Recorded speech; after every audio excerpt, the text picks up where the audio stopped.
Hi, everyone. Welcome back. Today, I am interviewing a powerhouse author, among many other things, Miss Ingrid Clay. Welcome. Hi. And my new friend. Thanks so much for having me. I'm so happy you're here. Thank We you. did it. And you were like, boom, let's do it. Of course. Easy. I love it. Just get it done. So Ingrid, okay, I always start and I ask everyone to name 3 adjectives that describe themselves. Oh boy. I know. I know there's a lot. It's like right when you get if I hit in the hot seat. Let's just do it. Let's just go. Like the 3 that pop in your head. That pops in my head. I would have to say perfectionist. Yeah. I would have to tenacious and probably work too much. Okay. All right. Overworked. Overworked. Yeah. Well, we'll talk about that because I know that's a hot button for all of us. It is. But I want to first jump into this. I can't stop looking at it. This beautiful book. She's an author, you guys. Like a real one. Like for real. Like, look at this is a substantial, real ass book. Thank Science you. of HIIT. Yes. Understand the anatomy and physiology to transform your body. High intensity interval training. Oh my gosh. Okay, I need to know before we get into the book, why did you write a book? And then tell me about that process, because I know a lot of people want to write a book. They say it at some point in their life, but you did it. And it looks really good. That's wild. Tell me, how long ago? When did the I just idea? look at it and I'm like, that's wild. It's beautiful. The illustrations. Yeah, I don't even know how that. Sometimes when you're in it, you're like, will this ever end? Look at that. And this is for everyone because we all have muscles and bones and we all are aging and we want to age with strength and health. Absolutely. Hello. So important to us. Tell me, where did this come from? So, I don't really tell this story that much because no one believes me. Oh my gosh, tell me. So, the year before I finished that book, I did like this kind of like manifestation thing with my girlfriends, and I just kind of threw in there, I want to write a book. And that was like in December. In January, I received a phone call from DK Books with Random House. And they were like asking me questions about HIIT. And I was like, just answering them. It was like a very casual conversation. And he was like, so do you want to do it to help us? And I was like, yeah, I would love to help you guys. I can, come on as a consultant. You can speak with my attorney. They were like, no, we want you to write the book. Oh my gosh. And I was like, what? So I know it seems so Out of simple, nowhere. right? It seems so simple. And I like, they're like, you didn't do like, people expect you to say, oh, I wrote it. I researched it. I went door to door to publish it, but it just did not happen that way. You manifested it. Right. You put the intention out. Yeah. And it comes back always. It did. And it was so quick. And I think it's because I forgot about it. It wasn't something, I think a lot of times when we want something super, super bad, we continue to think about it instead of just assuming it's done. Right. And I kind of just like assumed that would happen.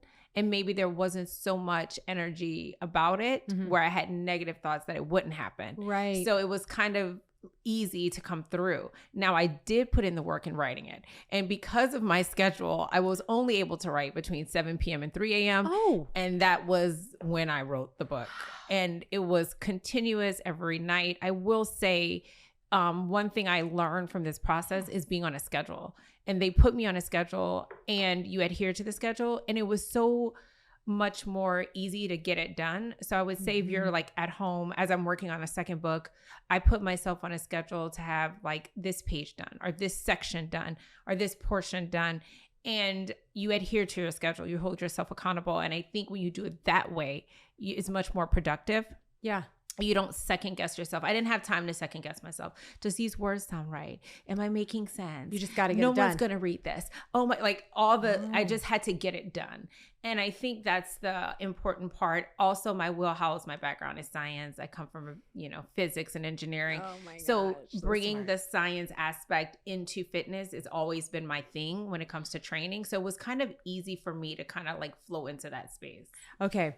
So before we go more into the book, tell me about your background. Why did Random House even come to you of all people? Because we all work out. We all, Yeah. And there's all these trainers on Instagram and at the gym, your local gym, this, that, the other. What is your journey into training and why did they contact you? Right. Well, I think because the title is The Science of HIIT, it really helped to have someone with a science knowledge. So my background is physics and electrical engineering. I started off as a physicist doing research and then went into electrical engineering. I got my MBA and then I started working on the business side of things. So it's very much all encompassing when it comes to my brand. I'm definitely rooted in the science of it. I've been doing this for over 10 years. And then I also have the business acumen because, the MBA, I've worked in marketing, product development. It's been a blessing. So I'm able to, I don't think a lot of trainers have that kind of background, Right. but having that kind of background was attractive to them. And that's kind of how the conversation started. Interesting. Yeah. And so and we'll continue about the book in a second, but in addition to being an author and now writing book 2, you are a full-time trainer. Full-time trainer. What is that schedule like? That schedule's wild. It varies from day to day. No 2 days are really the same depending on who you're training, what time you're training, not to mention building your own business outside of that. Mm-hmm. I've also partnered with Center and Chris Hemsworth, so I do a lot of work with them. Yeah, so that's been very fun. I love the company, Mm-hmm. and they're just amazing people to work for, actually. And then I also have my own quote unquote passion projects. I'm a plant-based chef, so I do a lot of cooking for clients as well. You're doing it all. It's nonstop. Sure. There does come a point where you kind of look at it like, okay, where is my energy best well spent? Yeah. At this point, I've been doing fitness for so long. So I do feel like right now there is a pivot happening. There's a sort of transition where I'm trying to look at what's the most effective way for me to take my knowledge and then apply it to a larger mass. And of course you think, oh, well, maybe I should just do an app, which, yes, I'm in the process of, but I think at the root of it, I am a brand and a creator. And I think one thing that a lot of creators struggle with, and I even struggle with, is where do you create? Yeah. Where do you edit? Where do you find places like this where do you find a David? Yeah. A David to come in, He's record not available. He's Ingrid. He's not. I'm going to steal him. David. But the question is how do I find a spot that's already set up where I can just come record, have it edit so that I can create and streamline my business? Because the fact of the matter is each creator is a business. Absolutely. And so I, decided to partner with a good friend of mine, and we're looking to create a media studio to do just that. So that's my next venture, where there could be a small gym atmosphere where, trainers like myself can come in and film content. Brilliant. Yeah. Where everything is already done. There's definitely places you can go and film, but you still have to find your camera person. You got to find your equipment. You got to find the lighting. You got to set everything up, but this will be set up. And I think it's ingenious, especially here. I'm surprised, but it's definitely geared towards those diverse creators and allies. And yeah, it's needed. It's here. a one-stop shop. It's a I've never heard of that shop. I would say it's a cross between a WeWork and a Soho House. Totally. Yeah. And an Equinox. And an Equinox. Damn. Absolutely. I want to go. And I'm not any of those things, but I want to No, go. you are all those things. You're welcome. I'm going to be there. So I guess to me, this is kind of all encompassing of everything I've done, where it's having the kitchen, having a setup for those creators who cook, and just having a place to go that's their own, essentially, to get their work done for their brand and elevate their brand. I think it's amazing. So that's what we're working. Coming soon, LA. Oh my gosh, LA. Hello. And you also do virtual training. I do. So and not even LA. I love virtual training. Worldwide. I love it. It's so, ever since COVID happened, I will say I got to rest more, which I love, and transition to a virtual space, which is very effective. I have lots of virtual clients and I'm able to touch on people all around the world. I have clients in New York, UK, Minnesota, even. And so it's really cool to still travel myself and still do my business. Yeah. I love that aspect of it. Oh, I love that you just see opportunity and you're just going for it. Yeah. Let's just see if this is going to work. You have to, any entrepreneur knows you have to pivot. Like you're continuously learning, learning. Okay, that didn't work. That didn't work. No, but this part of it did. So I'm going to take this. I'm going to do this, and this. Yep. Right. Mm-hmm. And that's how we learn, grow. You can't. I don't think you can ever be hardline when in entrepreneurship. No. That's a sure way to die. Yeah, out. Absolutely. You have to be, fluid and flexible, and like you said. And then another thing, failure is a part of being a business owner and a brand creator and creating anything. Even if you're a student, like learning something, you fail. You absolutely don't get it right away. You have to pivot. And it's the same concept. But I know a lot of probably friends of ours and people we know have these bright ideas, and they have these intentions, and they want to do this, that, the other, but they hit a few road bumps and they just stop.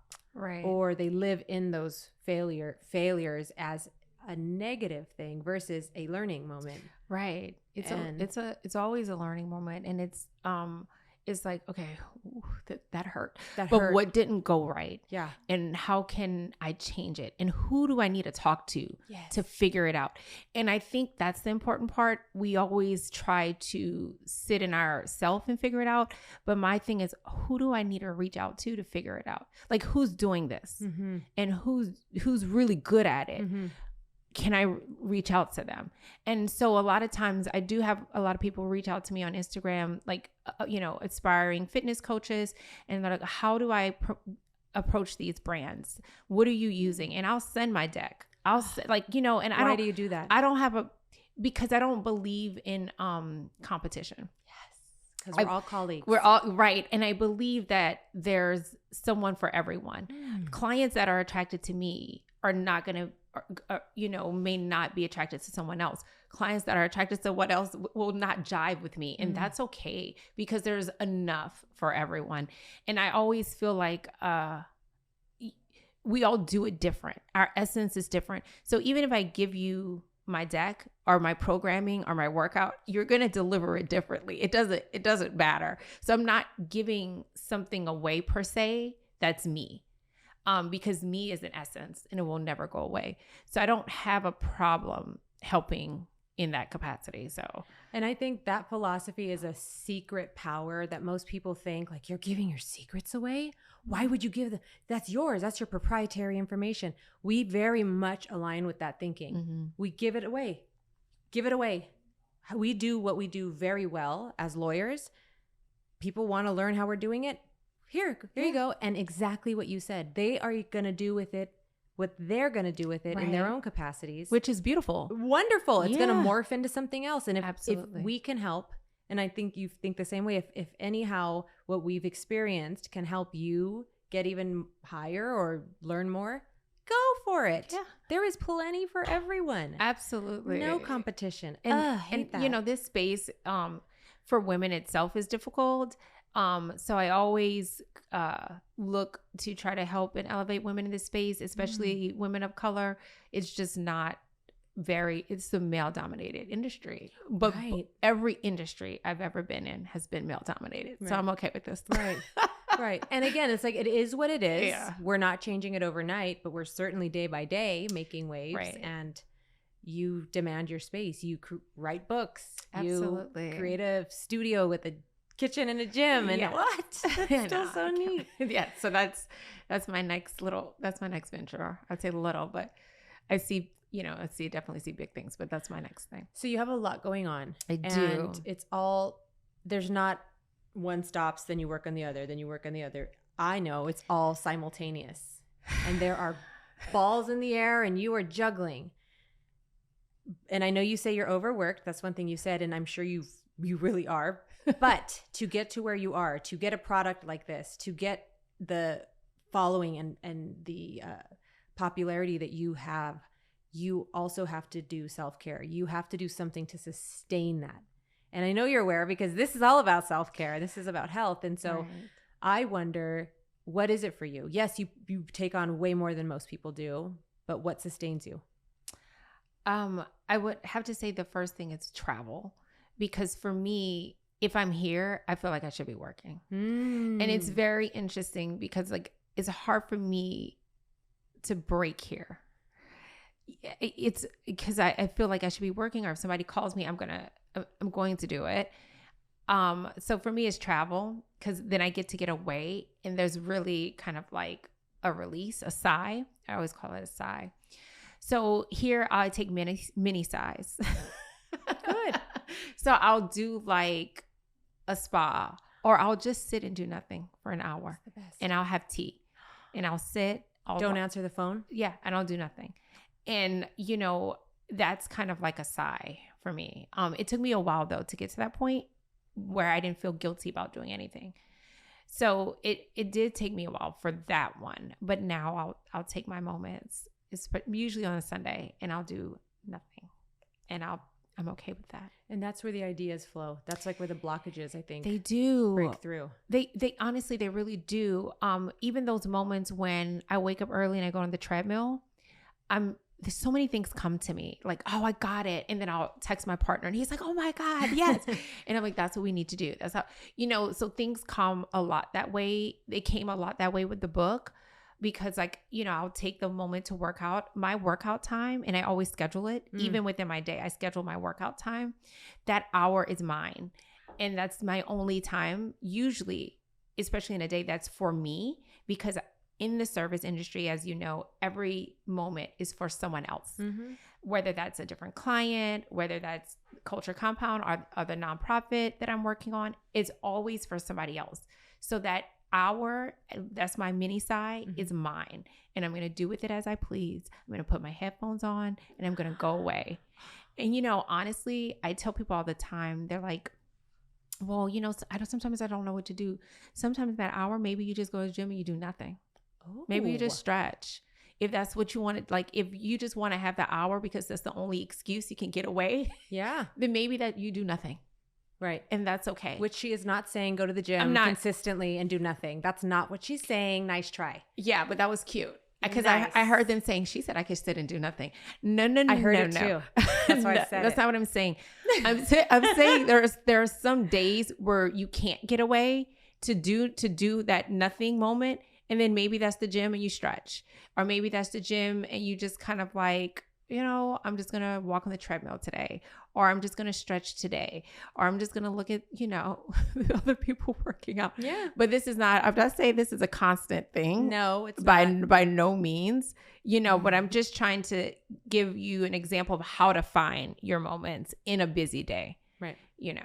So training so many people that like you do, what are the top 3 consistent, I guess, not blockages or problems you hear resonating from your clients that you think, everyone's afflicted by this and it's an interesting concept? I would have to say the first is comparing yourself to other people. To me, all encompassing, the major blockages is what you think of yourself. So it's always rooted in self-esteem. And so a lot of times people will come in with a picture of someone and say, I want this. Oh, no. I know. And I always say, then you should be at a surgeon's office. Not here. Because my job is to help pull out the best of you. And so you can see your best self. You have nothing to do with this person. Not at all. And this person doesn't even look like this. Not at all. And so that's the first thing. Yeah. It's honest. Yeah. The second thing I would say, again, it's the desire to have something quick, and something quick and easy. I'm going on vacation in 2 weeks. I need to lose 30 pounds. Absolutely. Come on. It's unrealistic.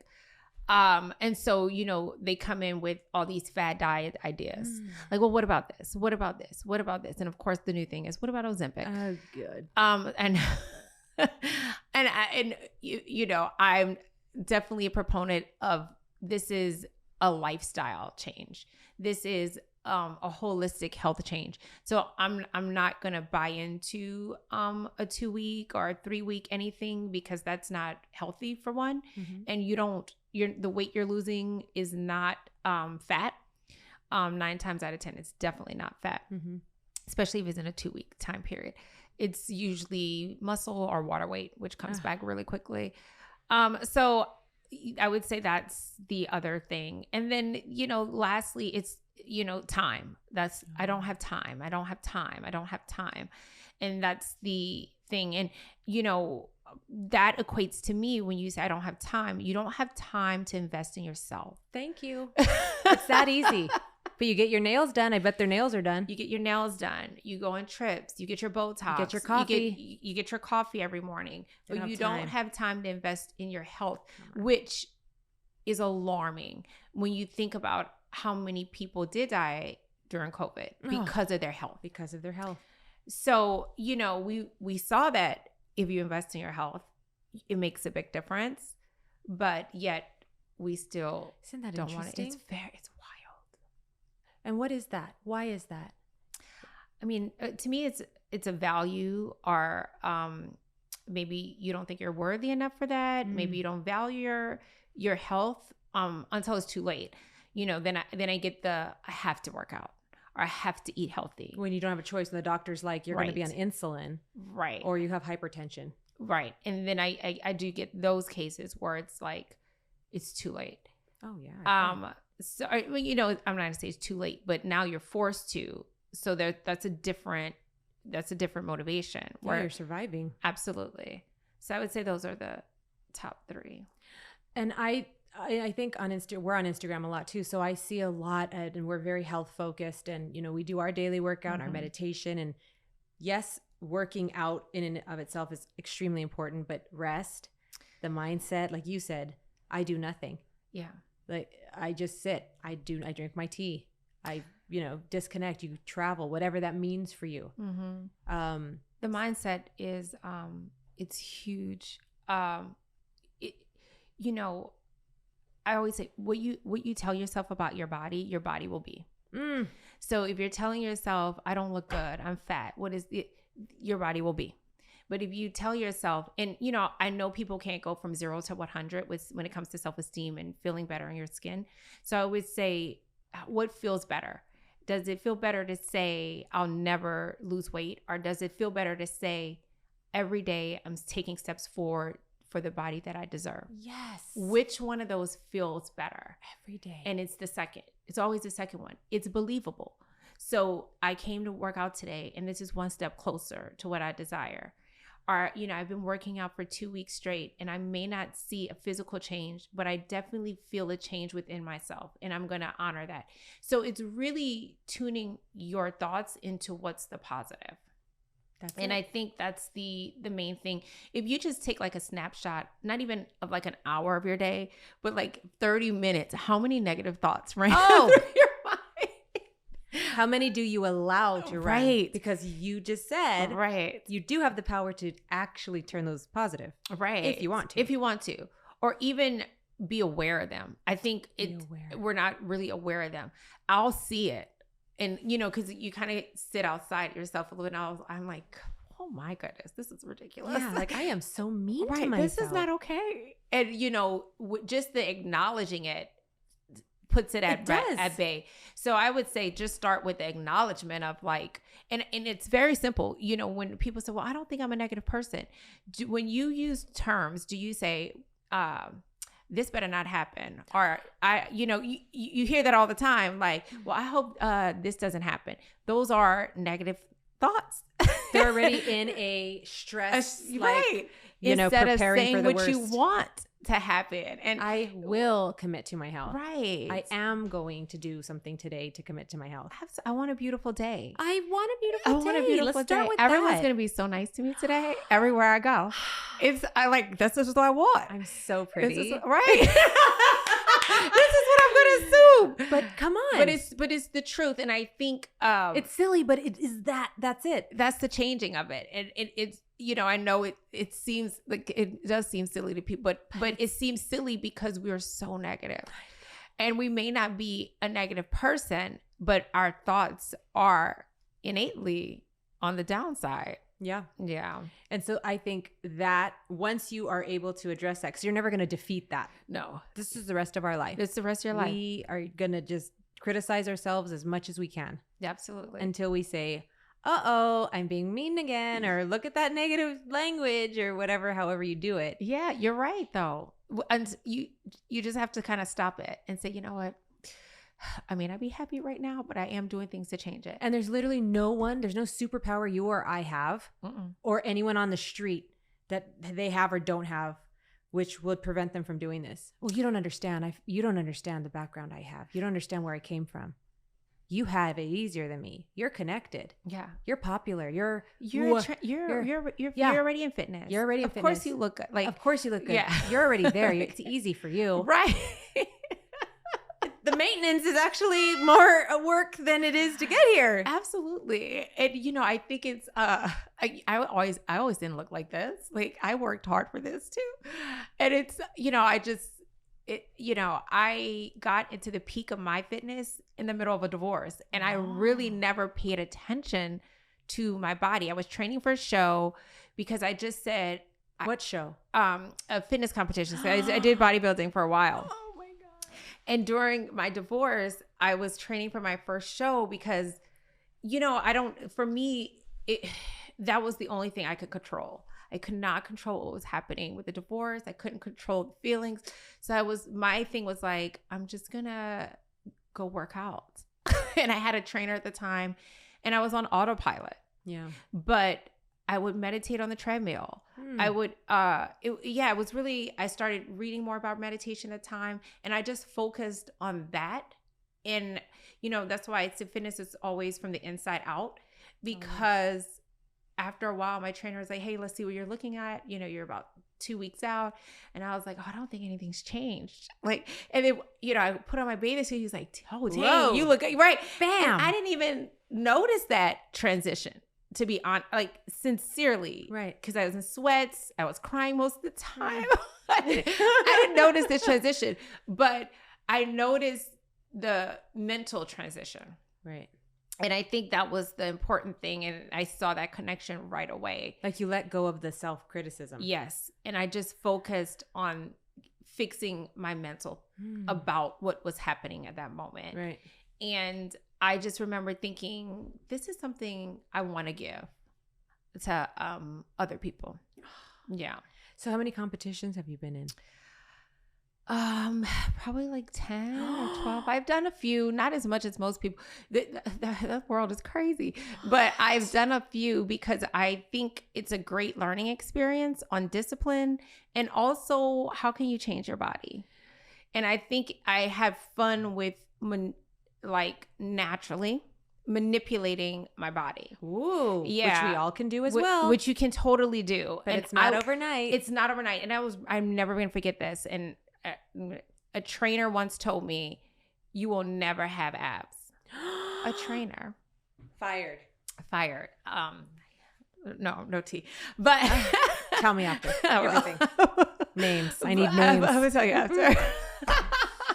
But that just also drove me, and I, obviously I had abs. He just didn't know how to train it. And so again, don't ever, succumb to any kind of, trainer telling you will never have this or you will never have that, because that's not true. Or what if they say your body's not shaped like that? That's a bunch of bullshit. That's a bunch of BS too. Because you can make muscles. Absolutely. You can build in certain areas to get that shape, and you can sculpt in certain areas to get that shape. So a lot of times they're like, oh, you won't be able to get that size, but I can sculpt your legs to give the illusion of that bigger butt. Oh. And I think that's the knowledge that's missing. So if you think about your leg sweep and doing certain leg extensions or quad exercises in a way to increase the depth of your leg sweep, that's essentially a contour. So you're contouring your face and then your cheeks pop out. Yes. This is what you essentially are doing to the leg. Oh. So if a lot of people will not have that knowledge or that know-how. So when you tell me, oh, I want a bigger butt, and I know that you're tiny, I'm never going to say you will never have that size. I'm going to say okay, Ingrid, how can we shape Let's her create legs it. to give you that look So it's the legs with your size? the optical illusion. It's your legs is bringing this in, is bringing your shoulders out a tad. So now I can create this look here. Right. And that will give this look. And then I can shape the leg, give a deeper contour in the quad, bring out the hamstring. So now I have like the bloop bloop. And now it looks like your butt is sitting up. Hey. So I'm just saying, like, Let's go. Let's do it. That's when clients come to you and say, okay, without the picture, because don't come and show me a picture because we're gonna have a talk. But when you come to me and say, well, these are my goals, and you have a realistic time frame on setting those goals, then yeah, let's do this. So on average, as someone within a decent BMI level, someone who's not totally obese or really skinny, if they wanted to get in shape and lose the excess or whatever, the little things, or get the bigger butt or whatever, what's the average timeline? And I know everyone's different, but on average, how long does it take for the human body to respond to the work you're putting into it? If you're consistent, if you're eating well. Okay. So if you're consistent, if you're eating well, and by consistent, I mean like 3 to 4 times a week, doing cardio maybe on your own, but definitely there's a weight lift regimen, but you're eating, I would say you should see something in 4 weeks, like inches, but then you should see a bigger change in 6 to 8. Okay. Like you would be able to say, oh, my abs are coming in, or, oh, I see this. So that's what I would say. If all those are in alignment, granted, right? Because I will get the message like, well, it's been 6 weeks, but what have you been doing this 6 week, girl? Exactly. You've been drinking going out, party, like on it's the right. weekend. It's the weekend. No, it's not a day. It's another day. Exactly. Stop with your excuses. Right, exactly. But I had a client not too long ago. She's doing I have a 6 weeks to sexy ebook. She's doing 6 weeks to sexy. 6 weeks to sexy. It's a little gangster. If you do it, keep moving. Don't be discouraged by the first workout. It's a little gangster, but oh my god, we should do the first workout together. Be sexy in 6 weeks. You are. Oh my god, Ingrid. But she's on her day 16, and I remember her. She sent me pictures. I'll have to talk to her about her initial pictures. They just weren't good ones. But even in that, she sent me the beginning and then day 16, automatic difference. And it, for me looking at bodies, I'm so like, oh, she was like, I'm just a little discouraged because of this. And I said I was going to do a TikTok about that. Yeah. I know about the this. arm fat. This is a relaxed, first of all, this is a mine relaxed jiggles. muscle. Everybody's going to do that. Yeah. If I tighten the muscle, then now you don't have, but anyway, it's not a measurement of anything. Not at all. But, I could see her abs were coming in. Her face was noticeably smaller. And I was just like, we're zeroing in on that one thing wrong, but you're missing the big picture of everything else that has started to change. What do they say? You can't spot what is it? You can't spot treat fat. That's it. That's what I'm trying to say. And I did do a reel or something on that. Like, explain that, because I know everyone wants to know about that one. My gosh, you guys, any trainer who says, you go to a trainer, you say, I just want to lose weight here. And they say, okay, you should walk away. Yeah. Because that's not going to happen. Why? I can't go because fat is of a totality. So it's going to dissipate however it sees fit first. Meaning we're going to do a total fat loss, and fat may start to go away in certain areas before other areas. And that's okay, because there's still a fat loss here. And the more and more you train, the more and more you will see those results in those other areas. Right. So I can train the muscle underneath all of that, right? And that's what we're doing. And eventually that will start to burn off. And that's when you start to see the tone. You're looking toned. The word tone has been very overused. Okay. I feel like tone, what people are really saying is tone is a melting of the fat and your ability to see the muscle. Right. So when people say, I just want to tone my arm. Well, I'm going to tone your whole body. That's it. Right. We're going to work on your arms. Yes. But we still have to focus on fat loss for your whole body in order for you to see that. So the only way anyone can do a targeted fat loss is lipo. Yeah, right. Ain't nobody got time for that. Sorry, y'all. So that picture you want to show her that you want to look like that person, yeah, they probably showed that to a doctor too. So absolutely. Hate to tell you. And Photoshop. Oh, yeah. Like, that it is what it is. So you know that a lot of those bodies are photoshopped, which is fine. That's why I always make it a point never to Photoshop my body in pictures. So none of my body pictures are Photoshopped because I don't feel courageous. Well, I want to show how I change. I like that though. Depending on what's going on. Yeah. Because I feel it's honest. And I don't want to also give this perpetuation, especially to the, young girls. That's right. That this is not okay. Right. Or your body won't change. I love that. Or your body won't evolve. Because the truth of the matter is like, so last year I had 2 miscarriages. Mm-hmm. And regardless of what my boyfriend said, my body changed. I can tell the elasticity in my ab skin. Sure. And so for me, I felt self-conscious. I felt like some things changed. So, I always feel like, where am I gonna, wallow in that, or am I gonna do something? Thank you. So I decided to do something, and I went back to my science, went back to what works for me, and it's definitely has been changing. But I think showing how your body does change is okay. It's okay. I like that. Yeah. That's so confident and positive and healthy.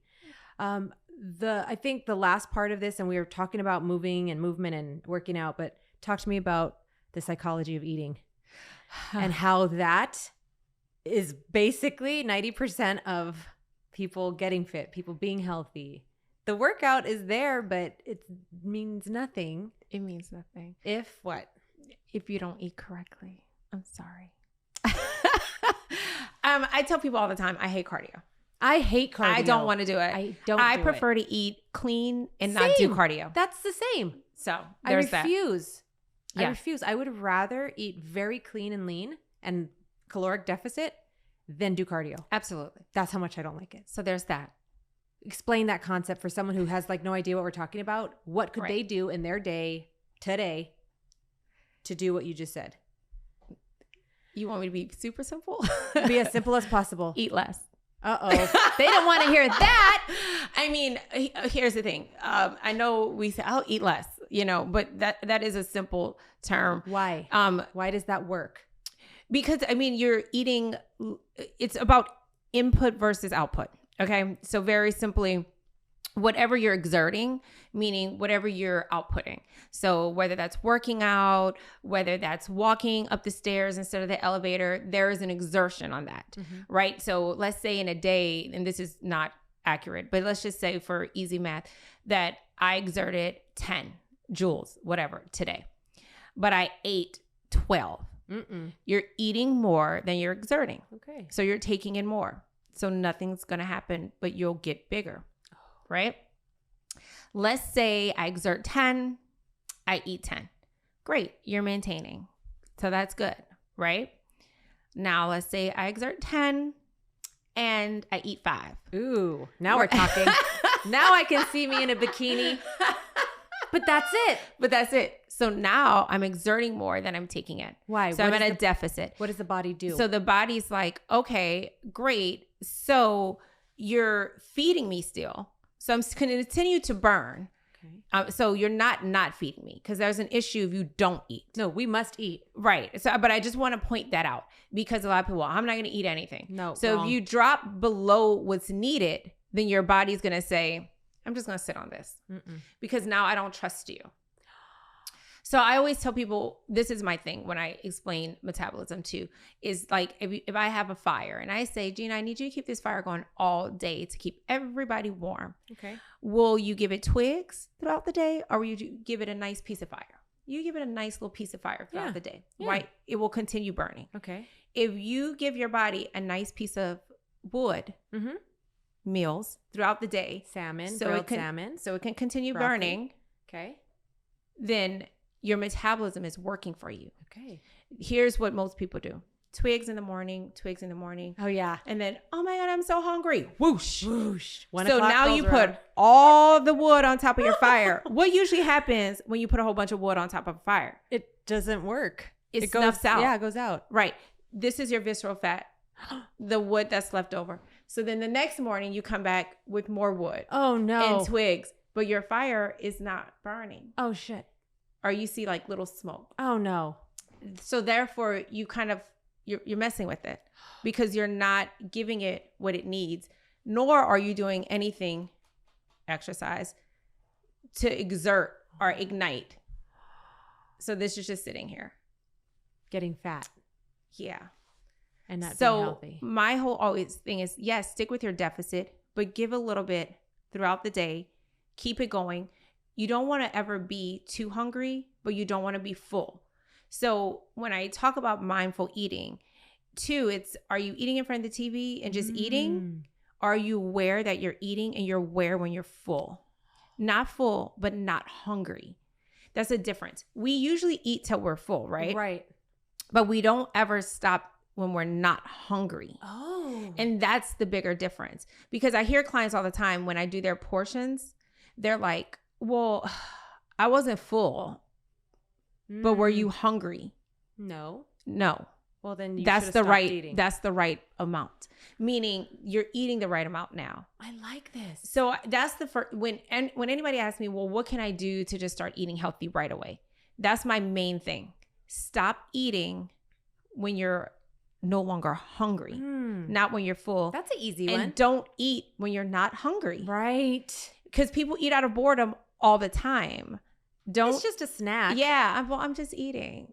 But why? And all those like coffee drinks with sugar and syrup and calories. I can't. I say cut that and cut sodas. And then you're doing those better. Those two things, you're already ahead of the game. Absolutely. Soda water's a great constitute. That needs to be.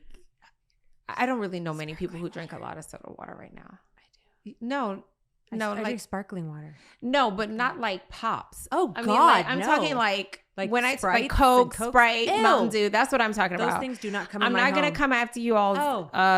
Carbonated water. Yeah. Which I won't show you the can because they're not paying us any money right now. Thank you.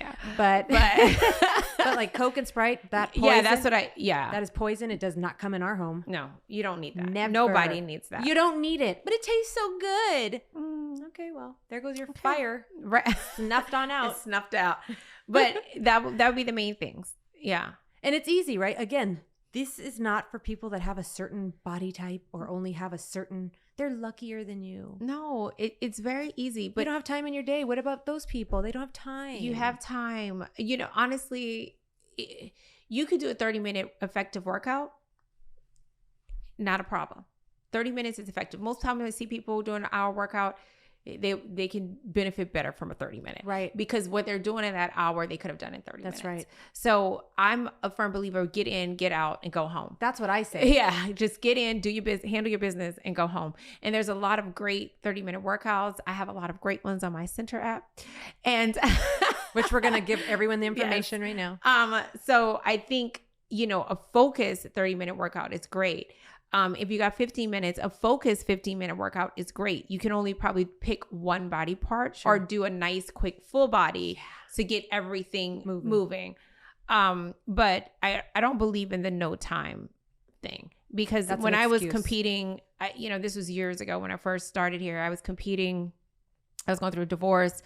I was working as a bartender and I would leave the bar at 2 a.m. and I would go do cardio. Oh. So I feel like you make time for what you want.